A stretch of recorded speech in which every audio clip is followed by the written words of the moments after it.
Hi, I'm Jackie. Thank you for joining me here this week at the Daily Yoga Connection. I've entitled my presentation, There is no end of the journey. There are definitely stages of the journey, and during the last few months, we've explored the 7 stages of the journey as taught to us by Melissa.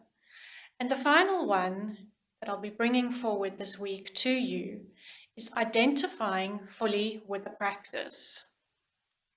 Last week, we were invited by Bene to notice that as we continue to become familiar with and to integrate the practice into our lives, the more we will notice and experience connections to our true selves that become longer in duration.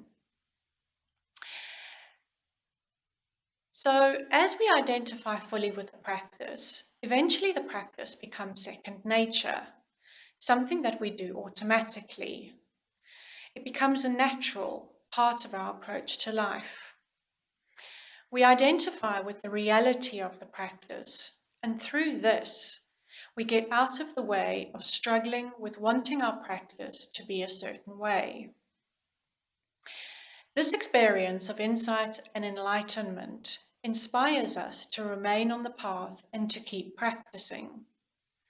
In my own journey and practicing with Melissa, I'm not sure that I can personally relate to this stage of the journey, but that's okay because the length of the journey is different for all of us. I do experience connections to my true self, and this too keeps me motivated and inspired to keep practicing. We honor the journey, and with that in mind, I would like to leave you with 2 quotes that resonated with me as I prepared this brief talk. It is good to have an end to journey towards, but it is the journey that matters in the end. And that quote comes from Ursula K. Le Guin. I don't think I've pronounced that correctly. The second quote is, becoming awake involves seeing our confusion more clearly. Chogyam Trungpa Rinpoche. The Myth of Freedom and the Way of Meditation. So I hope you will join me practicing the classes for this week. And I would like to thank Becky, who will be our guardian.